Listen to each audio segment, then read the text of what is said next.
and she says, "Do you think Shanahan is a leader?" Now, I'm assuming that Grant probably earlier had conversation about Shanahan not being a leader. Otherwise, I don't know why this conversation would come up.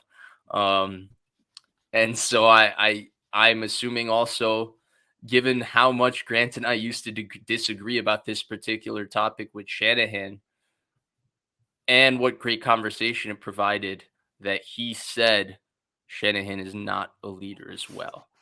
So now that we've gotten the context of, or the context that I'm assuming, what do you think, Larry? Do you think Shanahan's a leader?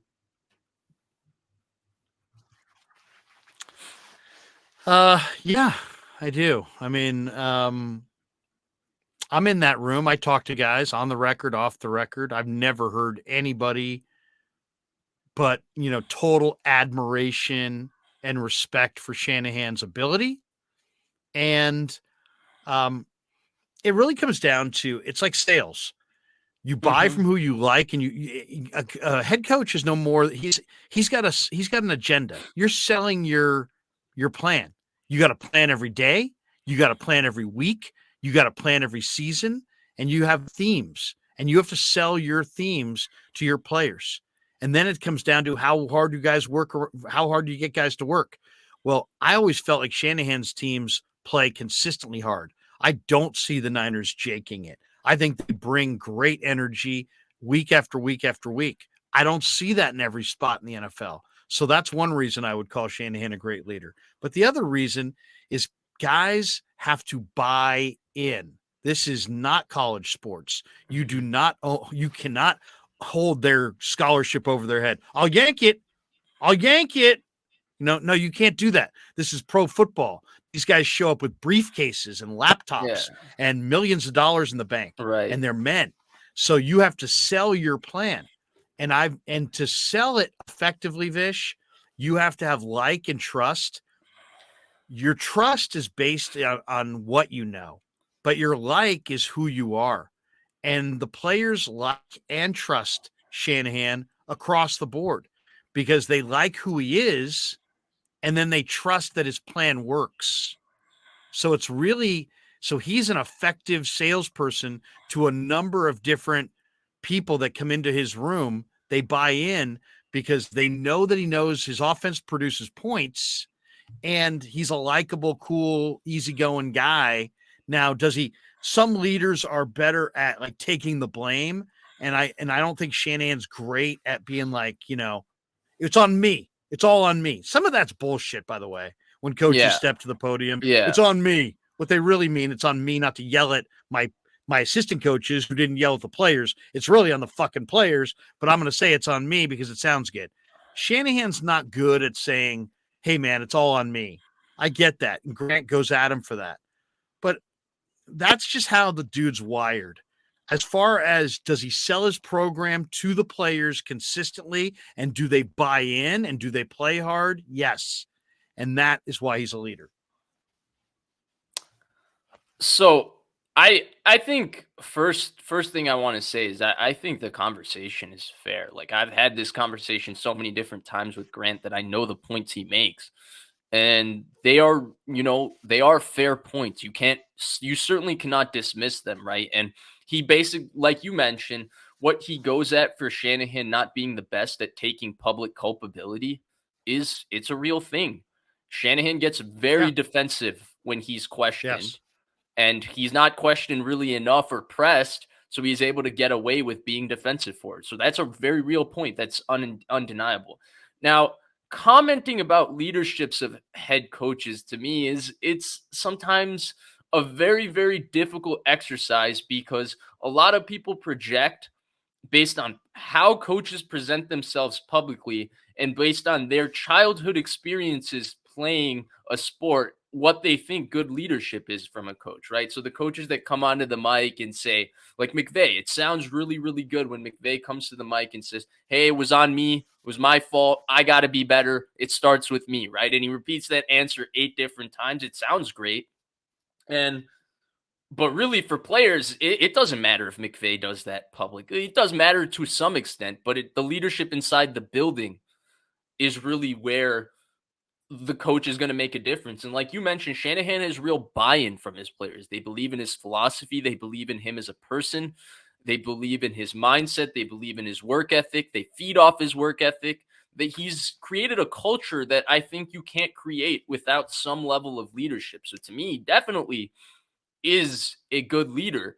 Now, how good a leader, all of that, I think it becomes hard for us to talk about Larry because we're not there being led by Shanahan and getting led. Like, I think a lot of people think like being a rah-rah coach because like the rah-rah coach was what got them going at 8 years old and 9 years old when they played sports is like the good leader coach. But that's not necessarily the case. Imagine Shanahan is kind of your boss at work for an adult, right? It's a little bit different. And how do you want your boss to interact with you? And in a lot of ways, your boss is leading you and your team, right? And similarly, Shanahan is leading this group of 53 adults who all make money, who are all feeding their family. And so like, I don't necessarily think you have to be rah rah or cliche to be a very good leader. I don't find Shanahan to be that. I think Shanahan's leadership is rooted in his authenticity, and we've seen so many players talk about that honesty. Now, is he a perfect leader, Larry? I cannot say that. It's impossible to say. But do I think he is a leader? Absolutely. This is a team that's You're been only a very leader if successful. people will follow. You know, I've had this conversation with Grant. You could argue that like go ask Jimmy Garoppolo right now if he thinks Shanahan's a good leader. Go ask some of the because I think he is tough on the quarterbacks and he expects a lot from the quarterback. And he doesn't coddle the quarterback or really anybody. Now he doesn't run them down in the media, but he doesn't coddle them or cover for them. And I don't think Shanahan loves being questioned, but overall, it really just comes down to, does his team freaking play hard consistently? And the answer is yes. And that's number one. And the number two is, if you went around the room and talked to all the guys on the team on the record or off the record, would they say, yeah, we like that guy? Yeah, we believe in him. To me, it's like, do you like him? That matters. Do you believe in him? That also matters. You can't have one without the other. So, do you like him? Do you believe in him? And are you playing hard for him? And to me, all three boxes are checked. So you want to, talk about he's not the ideal leader and this and that. He's not the smoothest guy as far as, his public presentation. But that's because he's a real football guy. He's sitting there. He's watching film. He's devising plays. He's he's 100% bought in. I got no problem with Shanahan. I don't think they ought to fire him. I don't think they ought to replace him. I think he's one of the better coaches in the NFL. I think they're lucky to have him. I don't think he's modern day Bill Walsh, but at the same time, I think he's on the grand scheme of coaches, he's probably top 5, top 6 in that range. Yeah. I'd rather have him than a couple guys who have won Super Bowls. Like, if you ask me, would you rather have Mike Tomlin, John Harbaugh, or Kyle Shanahan? I'd take Kyle Shanahan. And yet those guys have won rings. Shanahan. Yeah. Today, definitely with where the NFL is, I think he's a top 5 100%. head coach. That's where I think he sits, top 5. And I agree with all those points, Larry. I also do think when Grant brings up the conversation about leadership in Shanahan, I don't necessarily think he's saying Shanahan has no leadership ability, because you can't have the level of success and build the culture that he's built with coaches and players without having leadership ability. I think he's asking the question, is his leadership ability what's not allowed him to win a Super Bowl?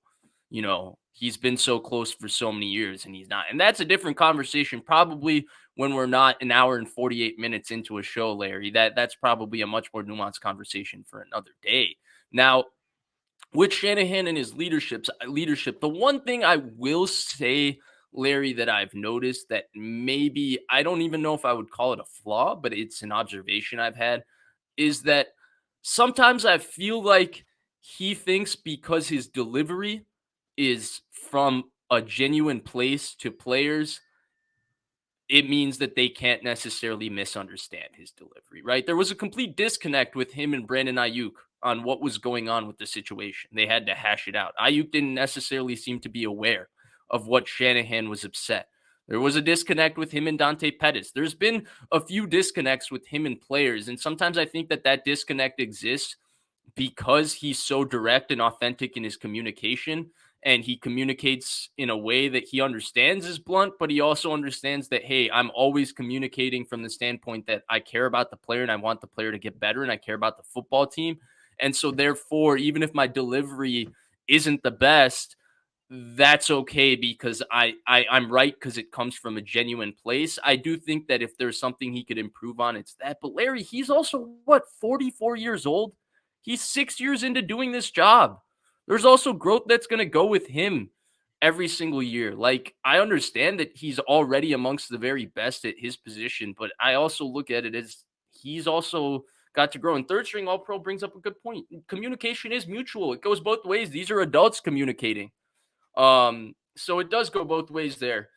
I think it's a very, again, it's a very, very nuanced conversation, Larry, but I don't see evidence that presents him not being a leader. You don't create the culture that he has created. And like you said, all a leader needs is people willing to follow him. And these players and coaches do believe in him. That part is completely clear. And he's direct. He's direct. I mean, that whole conversation that when Jimmy Ward went on IG and talked about Kyle and what Kyle said to him and this and that. Kyle's got to sell to his players what he thinks is the best plan to win. That plan includes play calling, play sequencing, and personnel implementation. And if you feel like after Emmanuel Mosley goes down that your best 4 DBs include Tayshaun Gibson at free safety and you feel like you can move Jimmy to the nickel, you don't give a crap about Jimmy and his contract and how he's going to look on film and this and that. You're just trying to put your best guys on the field to win games. Right. And so he had to sell it. So, I mean, everybody made a big reaction to that. Like, oh my God, what a terrible thing. That was, you're going to put your best players on the field and you're going to say whatever you need to say to make it all work. But you will put your best players on the field. There is no such thing as an NFL head coach who just doesn't put his best players out there because of feelings and he doesn't want to have hard conversations and got to be kind of awkward. No, you put your best players on the field and you figure out a way to communicate it any way you need to. And that's what he did. And so I've had many interviews with Shanahan. And I've talked to him. I've asked him some very direct questions, and he's given me some very direct answers. So to me, he's never sidestepped anything that I've ever asked him. You know me, Vish. I've asked some very tough, direct questions. He's never sidestepped it and not answered it. He's always pretty much given you a straight answer. So I got no issues with the way Shanahan comes across to the players, the media, or anybody else. I think the Niners, in a lot of ways, I know this comes off as rah-rah, but I think they're lucky to have him, to be honest. I think so too. And I know I'm a big fan of his. I've been, and sometimes I agree. I can perhaps be a little bit biased to him, but I'm going to admit my bias and still give you my authentic opinion on it. Now, the one thing I will say is the Jimmy Ward situation. If Shanahan represented it and if Jimmy Ward represented it, that conversation would probably sound very, very different because they have conflicting responsibilities. Shanahan's first responsibility is not to Jimmy Ward. It's to the San Francisco 49ers and doing whatever he thinks will best allow the San Francisco 49ers win a Super Bowl. Jimmy Ward's first responsibility is to Jimmy Ward. It's to making sure Jimmy Ward's in a great position to be able to, secure a contract that will allow him to continue to support his family. And so when you have these conflicting interests, sometimes, these kind of conversations happen. I'll never forget, or I guess it's hard for me to, let me rephrase that. Forget the I'll never forget. But the point is Bill Belichick benched Lawyer Malloy for Rodney Harrison. Turned out to be a move that led to 2 more Super Bowls, right? But Lawyer Malloy was a gold standard, for what the Patriots were. He was a long-standing, long-tenured player. Sometimes these business decisions, you have to take the emotion out of it, do what you think is best for the football team, and move on. And I think the one thing I appreciate about Shanahan, no matter what, Larry, is that. And I think that's why that despite him being somewhat, I guess, I don't want to say prickly, but at times a very, even difficult, I don't think is a fair description, but a very direct and blunt human being. I think the fact that that in his heart of hearts, he is just fully bought in to doing what's best for the football team, and that's the only mindset he takes in most of his decisions. I think that's what keeps his respect and keeps these players always bought in. Not to mention, he is the boss. He's the absolute effing man in San Francisco. I think that power also creates a little bit of fear that can add to his leadership quality as well. While we're at it, He's direct. He's direct. I'll say that. But I mean, come on, he's a football coach. Show me a yeah, football coach who's not direct.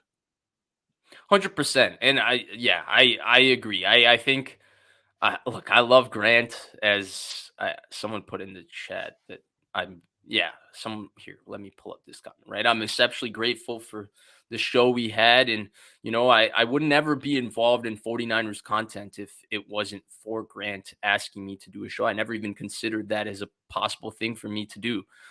So I wouldn't be here without him. At the same time, I completely disagree with him on this one. I think Shanahan is a top coach and a good leader. Now, I think you can poke flaws. There are flaws with him, but I don't know if that means he's not a leader, Larry. By the way, you wouldn't be here without your parents. I think you probably still would be here without Grant. I don't know. That is true. That's just a guess. In the world, yes, but in the world of sports, probably All right, not. fair enough. No. Yeah. I think that's a story for another day. It was a very interesting start I had to doing this with Grant. And in fact, we had a pretty interesting journey because I remember when he and I started, it's crazy how big he is today. Because when he and I started on YouTube, I think he was slowly figuring out YouTube. I think he had 7 or 8,000 subscribers at the time. He was posting videos, and we started doing that weekly show, and it took off. And then he started doing other shows like every day. And dude, like, it's crazy for me to see because I knew him 2 years ago, and like I knew him before. Like now he posts a video about eating tacos that gets 30K views. Like he is huge. He's an influencer, man, and it's like crazy to see that for me. Like I've seen Yep. like him turn from that to it's crazy.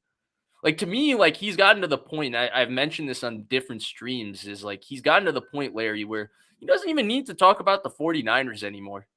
Like he is such a big influencer that he could talk about whatever he wants and people would listen. That's different level. He's arrived. Yeah, he's arrived.